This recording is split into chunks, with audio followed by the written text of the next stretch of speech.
दोस्तों, अंग्रेजों को जब भी भारतीय स्वतंत्रता सेनानियों को कोई कठोर सजा देनी होती थी, वो उनको भेज दिया करते थे काला पानी। काला पानी के बारे में आपने सुना ही होगा। अब ये काला पानी था क्या? तो दरअसल भारत के अंडमान निकोबार द्वीप समूह पर जो उसकी राजधानी पोर्ट ब्लेयर थी, वहां पर एक सेलुलर जेल थी। उस सेलुलर जेल में एक कठोर यातनाएं और बहुत खतरनाक कंडीशन है वहां पर रहती थी, और वहां पर हमारे स्वतंत्रता सेनानियों को रखा जाता था। तो अभी मैं इसकी बात क्यों कर रहा हूं? अभी बेसिकली ये चर्चा का एक विषय बना हुआ है।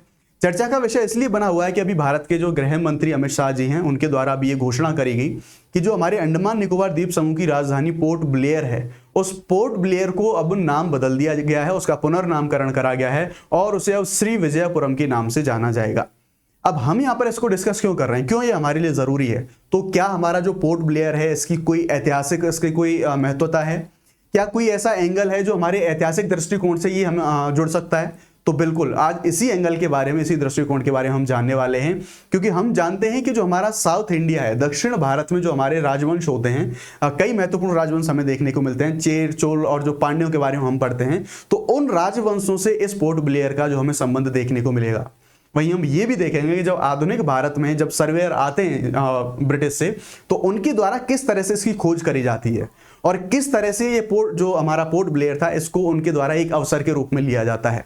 इन सारी चीजों को डिस्कस करेंगे। नमस्कार, शुभम सिसोदिया नाम है मेरा। Let's crack UPSC CSE Hindi channel पे आपका बहुत बहुत स्वागत है। आगे बढ़ने से पहले आपसे रिक्वेस्ट करूंगा, प्लीज चैनल को लाइक, शेयर और सब्सक्राइब जरूर कर देना। वीडियो को लाइक जरूर कर लेना, बिकॉज ऐसे बहुत सारी कॉन्सेप्ट वीडियो आपको डेली बेसिस पर अब मिलने वाले हैं। तो आगे जैसा मैंने आपको बताया, इस नाम चेंज होने वाला है। हमारे जो पोर्ट ब्लेयर है, इसका नाम अभी चेंज हो जाएगा। लेकिन हम इस सेशन में जानने की कोशिश करेंगे क्या कोई ऐतिहासिक महत्व रहा है पोर्ट ब्लेयर का, क्या किसी राजवंश से इसका कोई जुड़ाव रहा है, और जुड़ाव रहा है तो वो कौन से राजा का यहां पर प्रभुत्व हमें देखने को मिल जाएगा। चलिए शुरुआत करते हैं सेशन की। तो यहां पर हम सबसे पहले देखेंगे, जो मैंने आपको अभी केंद्रीय मंत्री जी की घोषणा बताई थी, अब उसके बाद केंद्रीय मंत्री जी के द्वारा ये चीज बोली गई कि सरकार का ये जो कदम है, ये बेसिकली हमें जो औपनिवेशिक मानसिकता है हमारी, उससे मुक्ति दिलाने की दिशा में एक बड़ा कदम साबित हो सकता है।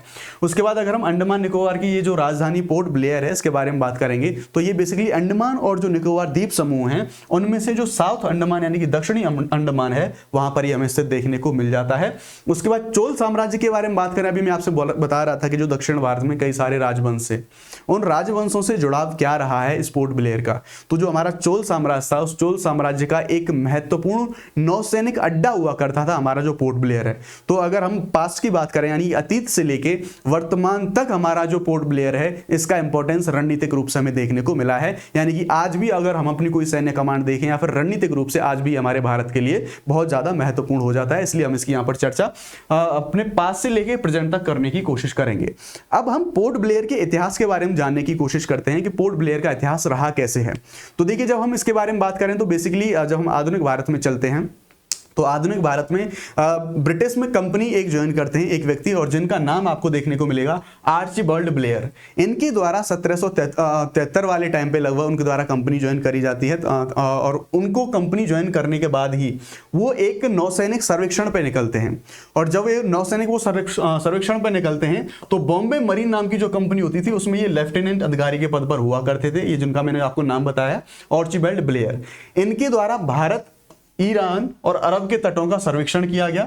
उनके द्वारा हुगली की भी यात्रा करी गई, और जो हमारा हिंद महासागर है, वहां पर जो मालदीव के दक्षिण में जो चागोस द्वीप समूह है, उसकी भी वहां तक यात्रा करी गई। अब इनकी यात्रा का जो रूट था, उस रूट को थोड़ा सा हम समझने की कोशिश कर लेते हैं। तो देखिए, ये रहा हमारा यहाँ पर दक्षिण भारत, एग्जैक्टली यहाँ श्रीलंका, इसके पश्चिम में हमें यहाँ पर लक्षद्वीप देखने को मिल जाता है, और इधर पूर्व में हमारे यहाँ पर अंडमान निकोबार द्वीप समूह, और यहाँ पर हमें पोर्ट ब्लेयर देखने को मिल जाएगा। अब यहाँ पर इनकी माननीय की जो यात्रा की बात करी जा रही है, तो मालदीव्स आपको यहाँ पर दक्षिण में देखने को मिलेगा भारत के, और इसके जस्ट नीचे हमें जो चागोस आइलैंड है, ये भी देखने को मिल जाएगा, और आगे हमें यहाँ पर इंडोनेशिया वगैरह और साउथ ईस्ट एशियन जो हमारे नेशंस हैं, वो देखने को मिल जाएंगे। तो थोड़ा सा हमारे लिए ज्योग्राफिकल रूप से भी ये चीजें जरूरी हैं कि कौन सा जो द्वीप था उसकी स्थिति क्या है।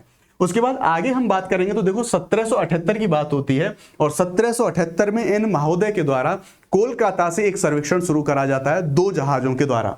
उन 2 जहाजों का नाम होता है एलिजाबेथ और वाइपर। उसके साथ इनके द्वारा अंडमान के लिए अपना पहला सर्वेक्षण अभियान शुरू करा गया, जो कि 1779 तक चलता है। अब इन्होंने स्टडी करी, अध्ययन करा अंडमान निकोबार द्वीप समूह के बारे में, और ब्रिटेन में जाके इन्होंने वहां पर ब्रिटेन में जाके एक रिपोर्ट प्रस्तुत करी।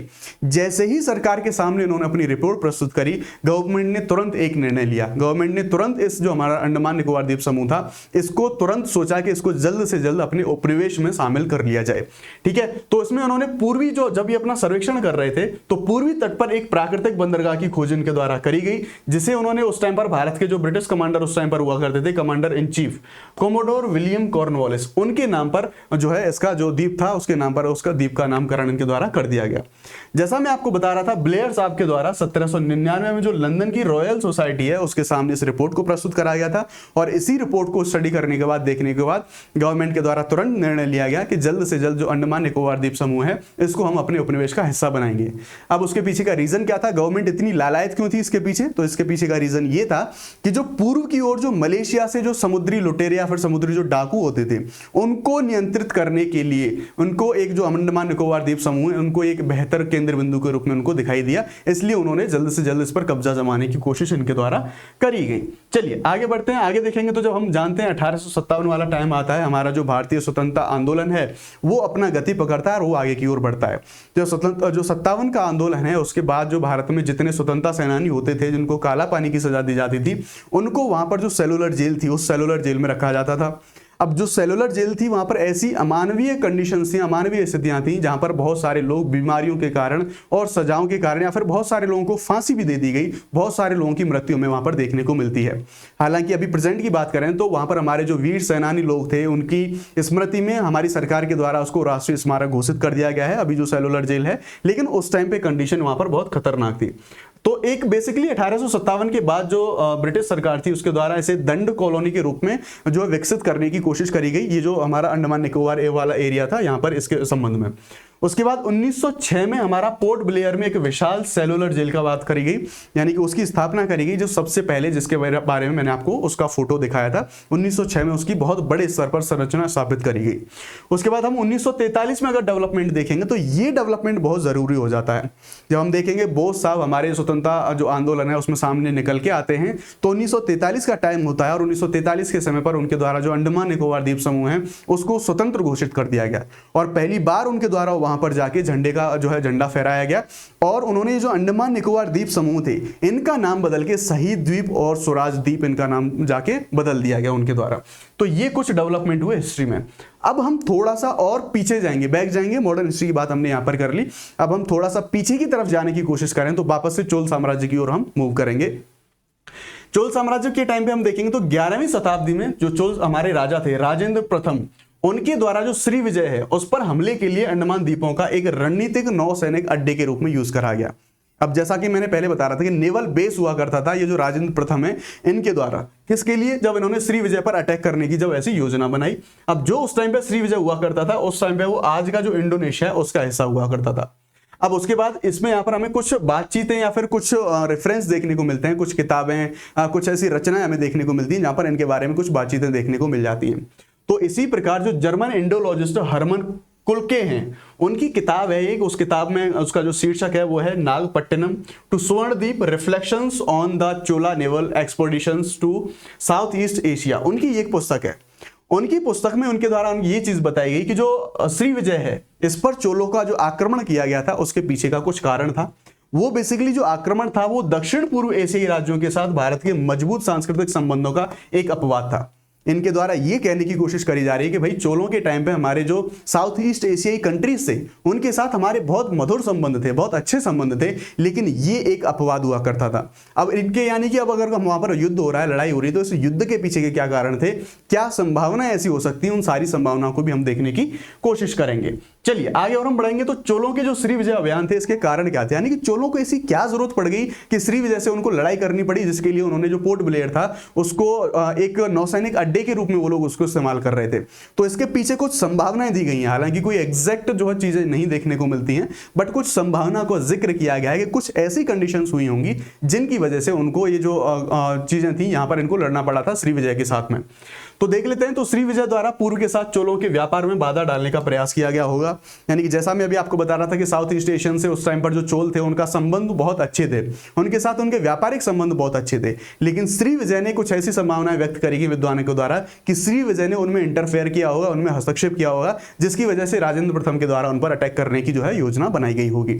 उसके बाद राजेंद्र की जो समुद्र पार के देशों में विस्तारवादी महत्वाकांक्षा, हर एक अगर कोई अच्छा शासक होता है तो वो अपने साम्राज्य को और ज्यादा विस्तारित करने की रणनीति अपनाता है। तो हो सकता है राजेंद्र प्रथम के द्वारा ये रणनीति अपनाई गई हो कि अब मैं समुद्र पार करके और अपना जो साम्राज्य है उसको और फैलाऊंगा, और इस संबंध में जो युद्ध की कंडीशन है वो वहां पर हमें देखने को मिली होगी।